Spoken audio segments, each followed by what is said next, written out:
What's up everybody, Jim here from Clockwerk Industries, and welcome to another video. This is going to be the beginning of a series I've wanted to do for a little while. Basically a shop vlog series, low production. I'm just going to be talking, and sometimes I'll have some things I'm working on. I'm going to go over a couple things today, kind of future plans. I want to try to do this once a week, maybe twice a week. If I can make this easy enough, I want to try to do it twice a week, but we'll see how it goes.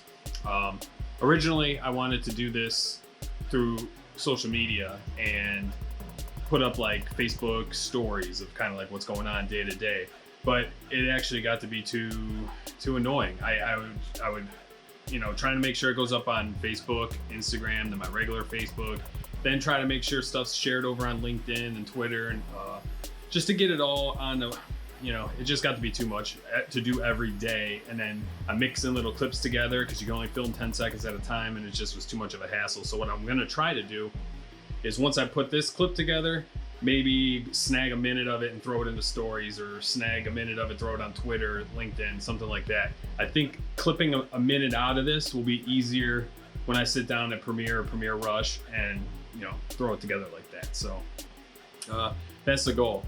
A couple things I just wanted to catch you guys up on. I wanted to thank everybody for the orders over the last, really over the last 4 months. It's just been a steady increase from, it's probably 3 times the normal regular income of orders, or like incoming orders, and it's wild. So thank you guys so much. I really appreciate the support, and that's kind of bringing me to where I am now. If this is going to be like kind of the new normal workflow, then I have to make some adjustments and kind of act accordingly to make sure that things aren't, there's no bottleneck. I'm having delays right now. I have to put up a lead time about a week for, most of the orders through the week. I'm going to try to get them out at the end of the week. That's kind of what I've been trying to do right now. And Mainframe partnered with PPCs, Performance PCs, so now all the cable management stuff that's available at Mainframe is going to be available over there. So I've got my panel mount combs, rake combs, knuckle combs, all that stuff. So now Mainframe, it's like getting a double order from them in the intermediate. So instead of getting one big wholesale order to send to them, it's kind of like getting one and then another one for Performance PCs, because we have a pretty close relationship where I manufacture a lot of his products. He resells a lot of mine. So we kind of work together in a manufacturing system like that. So at least inside of the US, I also have some people, Italy, Belgium, and Norway, who have reached out and want to resell some of my products in their sleeving shops. So I can't even take that on right now. So what I've told most of the people is I'm working on adding a Haas here soon. That's kind of like the update. I want to try to get a Haas DT2, the drill tap machine, super fast for drilling holes, and that's kind of what the goal is. And the reason for the Haas is just that it's probably the one I can most likely get financing for without having to go through a direct bank loan. They offer their own financing. I've got good background with my Tormach. I've been trying to build business credit and stuff like that. Speaking of that really quick, I want to interject. I think I want to try to do a couple videos on the business side of things, on how to build your business credit, how to get that kind of stuff started up, what companies you can do once you have an LLC created, what companies you can talk to about getting a line of credit without having to have any references or anything like that. And but I'll say that for another video. But I think it could help some people who want to even do this as a side hobby. If you any kind of modding or anything you do on the side, it could be beneficial to you.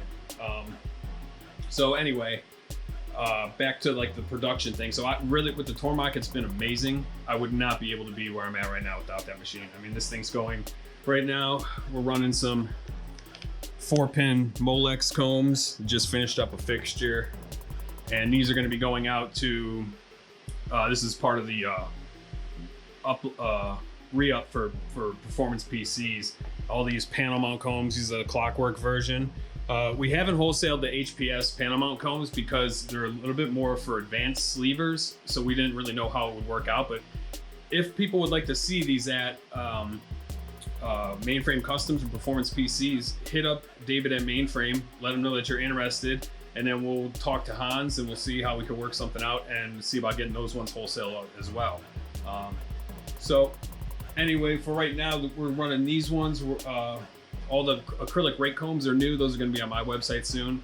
Those are going to go over to Performance PCs also, and they're already available at Mainframe Customs. So I'm just slammed, and I'm about to be getting basically I can't, with the Tormach, upgrading to the Haas DT2, I'm going to be adding it. I'm going to be selling my DIY CNC router. I'm also going to be selling the DIY laser. The laser is going to get replaced with the Trotec, and then I'll run the Haas, the Trotec, and the Tormach. And then eventually the last machine, at least for this phase of upgrades to get all the ideas I have into production, will be a Datron, either Neo or M8 Cube. That's going to be like the icing on the cake. And I will sell the Tormach to get that machine. So I'll have the Datron side by side with the Haas, and then the Trotec for CO2 laser cutting. That's like where I want to be, and hopefully I could be there by the end of next year. By the end of this year, I would like to see the Haas in here and the Trotec. I really want to make that happen.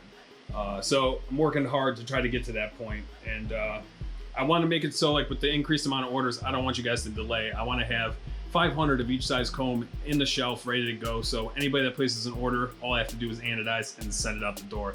I'm getting pretty close to that, but with the if I get 15 orders and they all want different colors and different sizes, while I'm trying to run that while doing these production orders, it's just slamming me. And it was fine before with the the first 16 months with the Tormach, and I could balance it out, and I had a good kind of system going, and I was developing it. And now it's time to really dial things in and get it to a professional production floor. And luckily I built a production floor from the ground up at Parker Hannifin to build medical devices, so I know the ins and outs and how to do it from a blank warehouse to a full-scale production floor. So I was lucky enough to be a part of that project. There was 5 guys and we made it happen. So I'm going to attempt to do that in here and just maximize the space. We might do a little bit of minor renovations. I want to keep as low overhead for as long as possible to give me as enough of a foundation, so when I do move out of the garage into a facility, I am not freaking out 24/7. I want to have the whole thing planned out. I want to get as much money saved up as possible.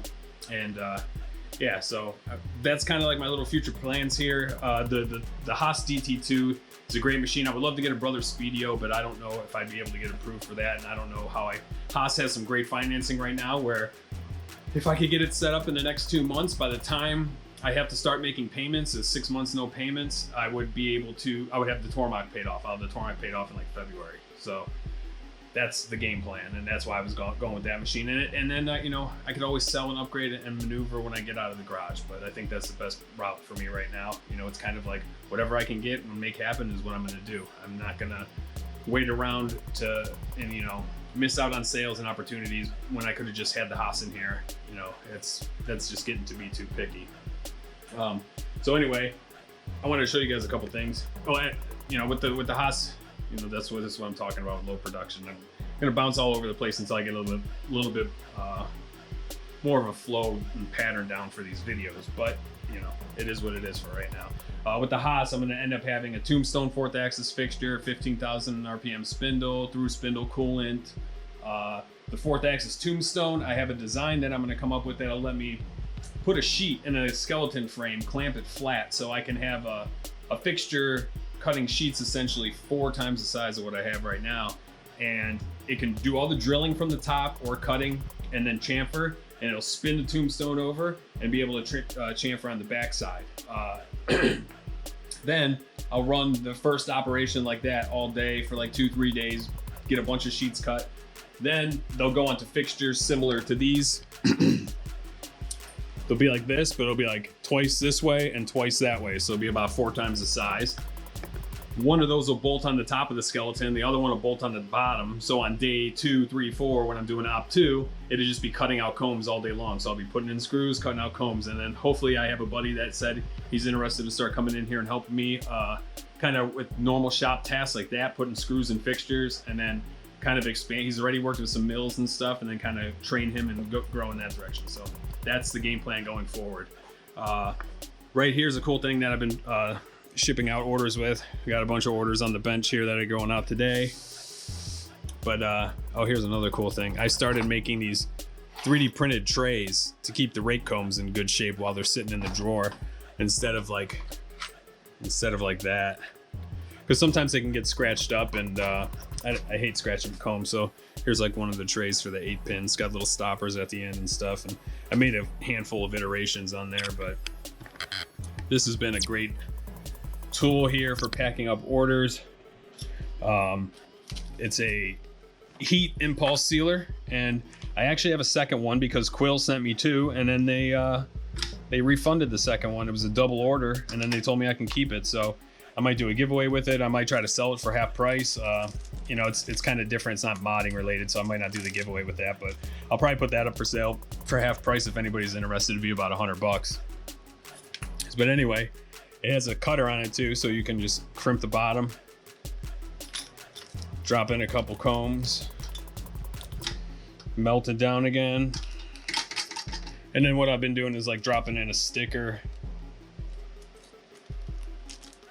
and then melt it and boom, cut it off, and you got a packed up bag ready to go. It's a pretty cool device. The main thing I got it for was for bubble wrap and doing a panel mount comb, because these can't get scratched up. If they scratch up, I'm not able to sell them. I am thinking about doing like a defect scratch and dent kind of sale, but we'll see how that goes. I don't really know how I feel about that yet. I have a giant bag of scrap parts that I've been considering selling off at like $3 a pound. Just get like a handful, but we'll see how that goes.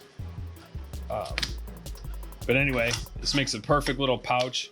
It's quicker than rolling these up, and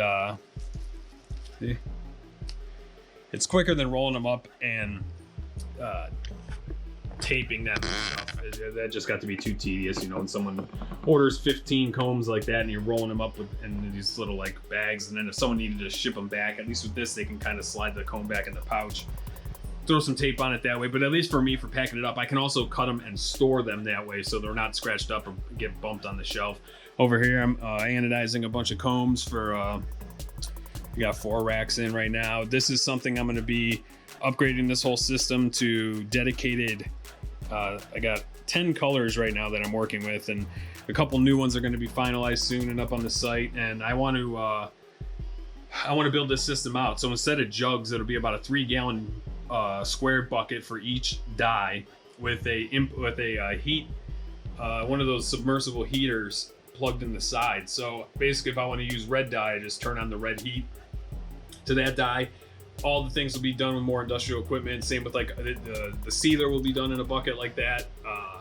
The anodizing bath will be done in a much larger, or in the same kind of container, so everything will be designed around that, so I can do higher quantities of combs and larger parts. I may go bigger than that, I don't know yet. I've considered actually even doing custom containers, but I just don't know how that's gonna end up and like how difficult that would be to do. So yeah, that's just kind of a quick update, and I kind of want to do this like every week and just keep you guys updated. I'm gonna try to snag a clip from this and throw it up on I've been trying to post on LinkedIn, Instagram, Twitter, Facebook, and that's about it, I think. But yeah, so I'm trying to get it up on each thing. I started TikTok, but I don't really even post anything on there. It's not really designed for the way I post things. Maybe I could figure out how to get it to work. Who knows? But yeah, so that's about it for this one. I just wanted to thank everybody for all the orders that started coming in, and just like, you know, I don't pay for advertising. I don't have a giant marketing budget. You know, my advertising is just doing the work and sharing it on social media with you guys. You know, it might be more advantageous for me to start doing that down the road, but when you're grinding from less than nothing when you start, you know, you just got to wing it, you know? So all the increase in orders is from people. I got some recent, the Etsy page has been picking up, so I think I noticed that they will start funneling you to the top as you get, you know, I started getting a bunch of good reviews on there. A lot of people were telling their friends about it. That's how I want to spread the message of all the products I make and the quality and just what I'm doing here. I want you guys to share it with your friends. If you know, you get it for your system and you like it and it's quality, I want you to share it with your friends, and I think that's the best way to get the word out there. So yeah, that's why my numbers on social media aren't big. It's all just been like, you know, I've never paid for any of that stuff. I mean, I feel like unless you got a big generic product, it's pretty worthless to do that, because I don't need a bunch of people on the social media that don't care about what I'm doing, you know, so that doesn't make much sense. So that's kind of been my strategy, and because of that and because of you guys, you know, I'm able to keep doing this and we're able to grow, or I'm able to grow. You know, it's funny, I get emails sometimes with people thinking this is like 10, 15 person operation. I'm like, no, it's just me grinding my ass off trying to get ahead of the game. So, but thank you, because that means a lot. That means I'm doing something right if someone's thinking that I got a lot more than me just working here. So thank you guys for the support, and Yeah, stay tuned. I'll catch you guys in the next mod log shop vlog. I don't know what the hell I'm gonna call it yet, but something like that. All right, later guys. Thank you.